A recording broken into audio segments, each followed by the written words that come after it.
Voilà, on passe à la revue de presse internationale avec vous, Alice Darfeuille. Rebonjour. Rebonjour. Un thème majeur ce matin dans la presse, c'est l'Afghanistan avec le sommet qui se tient en ce moment à Chicago. Et le New York Times qui s'intéresse notamment à la stratégie de Barack Obama dans ce dossier afghan et explique que si le président américain n'a jamais cru comme son prédécesseur qu'il pourrait changer radicalement la situation dans le pays, il considérait tout de même à son arrivée à la Maison-Blanche que cette guerre était nécessaire. Aussi, le journal explique qu'en 2009, sous la pression de l'état-major et de la Maison-Blanche, l'état-major qui a su convaincre le président qui était encore inexpérimenté, c'est ce que dit le journal, qu'il fallait envoyer un renfort et des hommes supplémentaires aussi. En 2009, Barack Obama a envoyé 30 000 hommes supplémentaires. Mais le journal explique qu'à peine un an après, en 2010, Barack Obama avait déjà en tête de planifier le calendrier et sa stratégie était déjà donc en train de changer. Et aujourd'hui, au sommet de l'OTAN, on attend à ce que Barack Obama annonce un retrait des troupes à l'été 2013, selon The New York Times. Pour Washington, désormais, la préoccupation principale est davantage le jeu ambigu du voisin pakistanais, le Pakistan doté de l'arme nucléaire. Et The Times, justement, s'intéresse au rôle du Pakistan dans ce conflit. Oui, et The Times s'intéresse plus précisément à la venue du président pakistanais à Chicago au sommet de l'OTAN. Le Pakistan veut gâcher le sommet de l'OTAN avec ses propositions sur ses frontières. C'est le titre. Alors que les membres de l'OTAN, on l'a dit tout à l'heure, sont en train de définir une stratégie claire du retrait des troupes en Afghanistan, tous les regards seront tournés vers le président Asif Ali Zardani. Pourquoi? À cause de ce contentieux sur la réouverture de la frontière pakistano-afghane. Elle a été fermée à la suite d'une frappe aérienne sur l'un de ses postes frontières qui a tué 24 soldats. C'était en novembre dernier.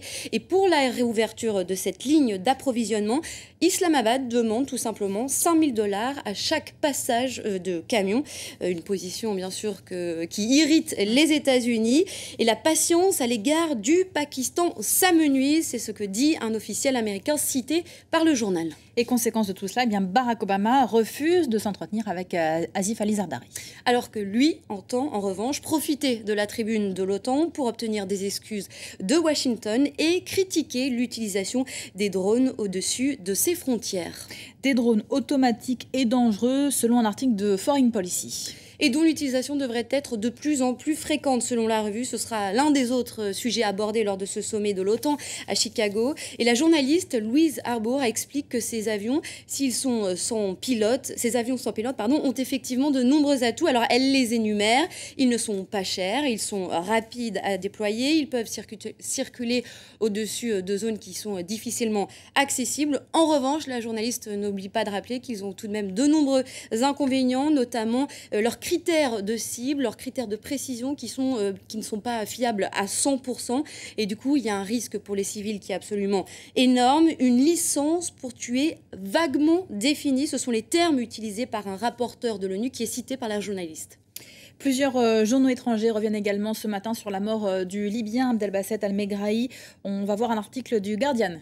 Oui, effectivement, et le Guardian qui revient sur la position du Premier ministre britannique David Cameron. Avec ce titre, le Premier ministre David Cameron refuse une nouvelle enquête dans l'attentat de Lockerbie. Le quotidien britannique explique que le Premier ministre est convaincu que Megrahi est coupable et que son procès a été mené en bonne et due forme. Pourtant, comme l'explique The Guardian, pour beaucoup de nombreuses questions restent entières, et notamment pour certaines familles de victimes pour qui la mort de Megrahi va, alors que les questions restent entières et qu'elles sont encore nombreuses, la mort de Megrahi va emporter avec elle finalement toutes les réponses à ces questions qui restent en suspens. On termine avec un article qui concerne l'Espagne. Avec une histoire assez surprenante. L'Espagne, oui, elle a une de The Independent, le grand pari de l'Espagne. Ça paraît presque trop beau pour être vrai, alors qu'un Espagnol sur 4 est au chômage. C'est avec ces mots que le journaliste commence son article. The Independent qui revient en fait sur le projet d'un milliardaire. Il s'appelle Sheldon Adelson et il entend construire un énorme casino, le plus grand d'Europe. Alors ce sera soit dans la banlieue de Madrid, soit de Barcelone, Barcelone. Le choix n'est pas encore fait, mais Madrid semble tenir la corde. Ça devrait notamment se faire dans la ville d'Alcorcón, avec à la clé, selon M. Adelson, 250 000 emplois, ce qui est quand même assez énorme. Et bien, du coup, tous les Espagnols ne sont pas convaincus. Certains doutent largement. Ils sont notamment inquiets des conséquences environnementales de ce projet. À suivre. Donc merci beaucoup Alice, c'était la revue de presse internationale.